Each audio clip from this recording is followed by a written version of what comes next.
Une troisième canicule est en train de s'installer aujourd'hui par le sud du pays avec des températures à plus de 40 degrés dans le sud-ouest. Cependant, la sécheresse extrême, le dessèchement de certaines cultures agricoles et bien évidemment les feux de forêt de plus en plus nombreux ne vont pas permettre à calmer cette canicule qui vient juste après une canicule historique. La semaine prochaine, bien évidemment, elle s'annonce très chaude avec des températures à plus de 40 degrés. On pourra même atteindre plus de 44 degrés très localement sur le sud-ouest ou encore à la basse vallée du Rhône. On va voir ça juste après. Et bien évidemment, la vigilance orange qui va être de mise sur plusieurs départements due à ces fortes températures le jour comme la nuit avec le retour de ces fameuses nuits tropicales, principalement sur la moitié sud et ouest du pays. Mais j'ai quelque chose de très important à vous montrer à la fin de cette vidéo par rapport à la canicule et qui est même très impressionnant que j'ai enregistré. Maintenant, regardons directement les prévisions, c'est parti.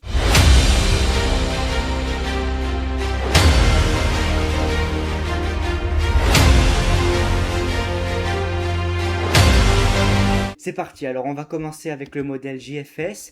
Alors lui, il voit une canicule effectivement, mais je tiens à dire que cette canicule n'a rien à voir avec celle qu'on vient de connaître il y a quelques jours. Pourquoi? Parce que les températures sont certes élevées, mais elles ne vont pas s'étendre aussi rapidement et elles ne vont pas être aussi élevées à certains endroits que la dernière fois. Pourquoi? Parce que la dernière fois, on avait une goutte froide qui s'est positionnée sur le Portugal, mais qui est restée près du Portugal. Cependant, cette goutte froide-là, c'est pas vraiment une goutte froide comme la dernière fois. Elle est moins prévisible, c'est-à-dire donc plus instable. Et bien, ça va se faire en deux parties. Pourquoi? Parce qu'on va avoir la première goutte froide qui va se diriger sur l'Espagne, puis on va avoir la deuxième goutte froide qui va encore une fois se diriger sur l'Espagne. Mais ces deux gouttes froides ne vont pas rester au même endroit comme la précédente canicule, elles vont se déplacer en direction de la France. Alors bien évidemment, on va avoir de fortes températures, hein. Regardez, jusqu'à 24 degrés à 850 hectopascales, même 26-28 degrés à 850 hectopascales. Donc c'est des températures très chaudes, bien évidemment. Et la même chose à 500 hectopascales. Voilà, on est de fortes températures. Mais comme vous voyez, ce n'est pas aussi intense que la dernière canicule qu'on a eue. Alors on va regarder le modèle arpège, où bien évidemment, il voit des températures très chaudes lui aussi. On atteint jusqu'à 40 degrés, même un peu plus cet après-midi sur le sud-ouest. Et pour la journée de mardi, les températures vont continuer à augmenter, mais aussi à s'étendre. Donc déjà, je vais vous montrer mes prévisions météo pour demain en termes de température, avec des températures de 38 à 41 degrés localement du Gard jusqu'au sud-ouest en passant par la région toulousaine, plutôt de 36 à 38 degrés sur les Pays de la Loire ou encore la région PACA, et jusqu'à 36 degrés localement, mais plutôt entre 33 et 36 sur le bassin parisien, le centre-est ou encore la basse Normandie. 30 degrés seront à prévoir aussi sur le nord-est. Alors, ceux qui sont depuis un bon bout de temps sur la chaîne, ils savent que j'ai beaucoup fait de changements et là j'en ai fait un.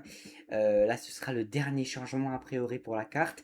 C'est que j'ai rajouté 3 régions italiennes, 2 Länder allemands, j'ai rajouté l'Andorre et aussi j'ai fait les subdivisions dans les certaines régions. Voilà.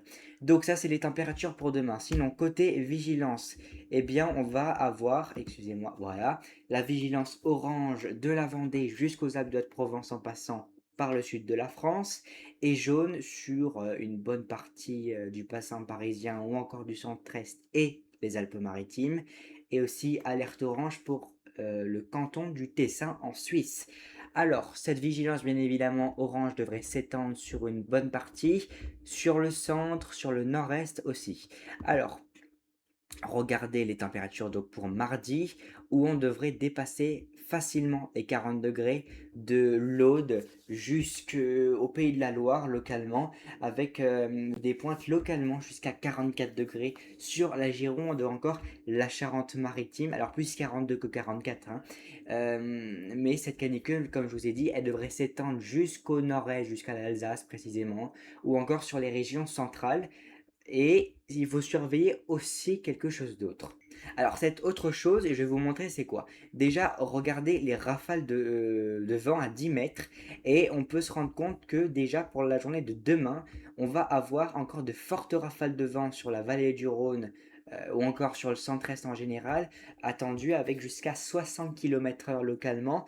Et le problème, c'est que, étant donné qu'on est dans une situation où on a beaucoup de chaleur, il suffit d'un mégot de cigarette ou d'une étincelle, c'est foutu. Pourquoi? Parce que sur 7 départements, on a une vigilance rouge au feu, donc une vigilance très élevée. Sur les Pyrénées-Orientales, l'Aude, l'Hérault, le Gard, les Bouches-du-Rhône, le Vaucluse ou encore la Drôme. Donc il faut vraiment faire très attention.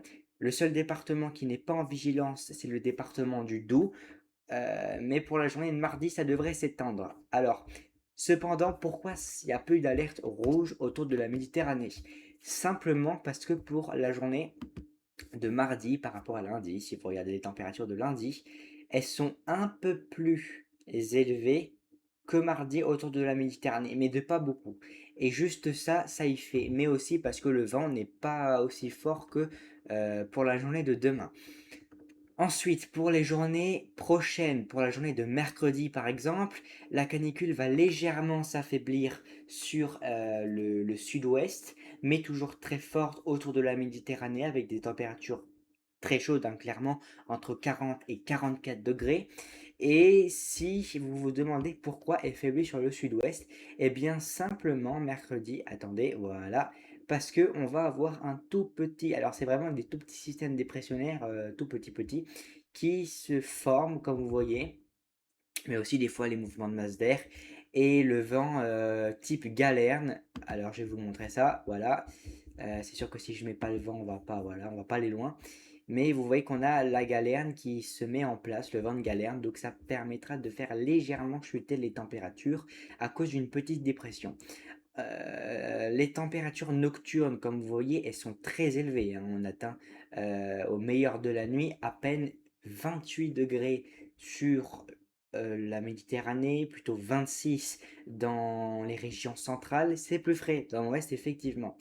Et la journée de jeudi, encore une journée sous la chaleur, encore plus intense cette fois, avec des températures jusqu'à 40 degrés de l'île-et-Vilaine jusqu'au sud-ouest et à la basse vallée du Rhône, peut-être même le Val-de-Saône à voir. Et il y a de très fortes chances, encore une fois, qu'il y ait de nouveaux départements qui soient placés en vigilance rouge, c'est-à-dire la vigilance maximale pour les températures, étant donné que sur plusieurs secteurs, on devrait dépasser les 40 degrés. Alors, ce n'est pas les 40 degrés qui font l'alerte rouge, mais étant donné qu'on a beaucoup déjà de chaleur et de sécheresse, ça va amplifier. Mais il faut regarder aussi la nuit de jeudi à vendredi avec des températures. Alors, ça, c'est arpège, hein. Ça va être plutôt entre 26 et 30 degrés, voire un peu plus. Des Pays de la Loire jusqu'à la région toulousaine en passant par la Nouvelle-Aquitaine. C'est vraiment cette zone du sud-ouest et du sud de la France qu'il faudra surveiller à tout prix. Pourquoi? Parce que c'est cette zone qui va nous intéresser. Alors, sinon, si vous vous demandez par rapport aux orages, effectivement, il va falloir surveiller, je le dis bien, de très près ces orages. Pourquoi et comment ça va se passer? Surtout comment? Eh bien, on va avoir une goutte froide qui va se mettre en place et qui va venir des Açores. Et cette goutte froide, eh bien, elle va se mettre en place sur l'Espagne, mais va faiblir. Mais elle va remonter sur la France et sur le golfe de Gascogne. À la fois, elle va mettre en place, enfin, elle va continuer plutôt ce flux de sud sur la France, mais aussi par le conflit thermique, ça va créer des orages parfois violents, voire très violents. Alors, pour l'instant, je pense pas qu'on va parler d'orages extrêmes, hein. Je pense pas. Je vais pas dire oui, je vais pas dire non, mais c'est pas non plus 100% probable. Mais on pourrait être sur des situations où on aurait des orages parfois très violents avec beaucoup de pluie, de fortes rafales de vent, beaucoup d'orages venteux surtout, mais beaucoup de pluie, de la grêle, etc., etc. Comme on a vu avec le Spanish Plume qui s'est mis en place, enfin qui s'était mis en place plutôt il y a quelques temps, avec de fortes pluies, de fortes rafales de vent, une rafale de vent à 145 km/h qui s'est fait sur la région de Blois. Alors voilà, c'est des paramètres vraiment qu'il faut surveiller de très près. Pourquoi? Parce que des fois, vous voyez, des fois il y a certains paramètres, plus un autre paramètre, et c'est bon pour avoir le pire du pire, quoi. Alors là, on ne va pas dire une situation catastrophique en termes d'orage, mais le pire vraiment, ça va être la canicule.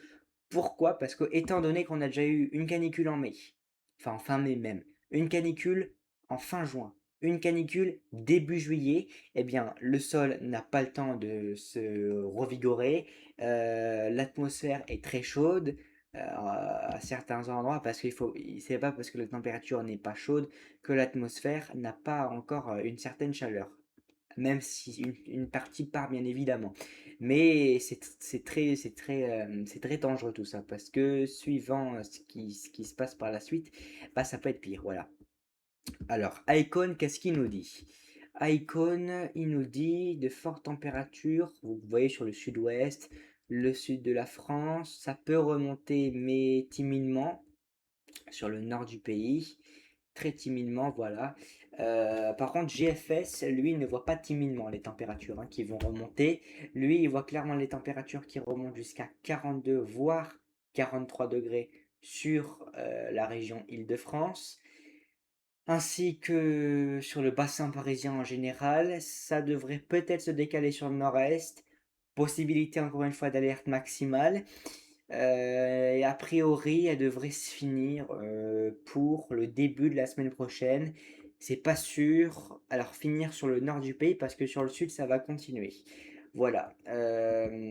Sinon, Navgem, qu'est-ce qu'il voit, monsieur Navgem? Parce que lui, je sais qu'il est un peu fada des fois. Navgem, quand même. Un peu beaucoup. Lui, il voit. Ah oui, d'accord, ok. Alors, lui, il voit la situation critique et celle que je redoute aussi. Pourquoi? Je vais vous expliquer ça, et c'est pour ça que j'ai bien dit à la vidéo, restez bien jusqu'à la fin. Pourquoi? Parce que c'est là que je vais vous montrer la chose en même temps. Alors, regardez, c'était le run GFS du 2 juillet, ça date de il y a pas, quand même pas longtemps, et j'ai toujours en tête ce run parce qu'il m'a énormément impressionné.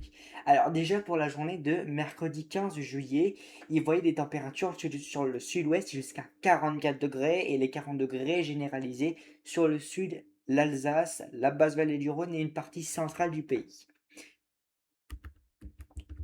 Ensuite, pour la journée de jeudi, il voyait l'extension des 44, même 45 degrés sur le centre Val-de-Loire, la Bourgogne-Franche-Comté, enfin bref, une grande partie du pays jusqu'à 40 degrés. Et regardez le pire, pour la journée de vendredi jusqu'à localement 50 degrés sur l'extrême sud-ouest et des températures jamais vues, record. Et si ça se passe en France, ce serait quelque chose de rare qui n'a jamais été vu. Pourquoi je le garde en tête? Parce que la position de la goutte froide n'est pas finalisée, n'est pas actée.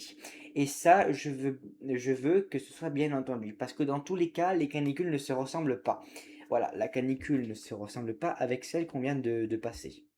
Et celle-là, je la surveille quand même parce que c'est pas parce qu'un run ne dit plus maintenant qu'il va plus le redire. Vous voyez? Et la journée de samedi, excusez-moi, voilà, avec jusqu'à 43 degrés sur l'Alsace, ça pourrait faire encore des records absolus, bien évidemment, si ça se confirme. Voilà, parce que si ça se confirme pas, bah, il n'y aura rien. Alors lui, il voit des pointes, vous voyez, jusqu'à quand même là 47 degrés sur le pays. Donc c'est pas normal ça, vous voyez. Surtout que Navgem, je tiens à dire qu'il a réussi les prévisions plus ou moins quand même de canicule, je trouve, de prévision long terme de canicule, et c'est pour ça quand même que je me méfie de ce modèle parce que s'il faut, il a juste. Alors j'ai pas dit qu'il avait juste, mais voilà, il peut avoir juste. En tout cas, j'espère que cette vidéo vous a plu, j'ai plus grand chose à dire. Je vous tiens au courant. En tout cas, n'hésitez pas à vous abonner, à liker et à partager cette vidéo. Moi, j'espère que cette vidéo vous a plu. On se retrouve mercredi. C'était La Colère du Ciel. On se dit à bientôt. Ciao!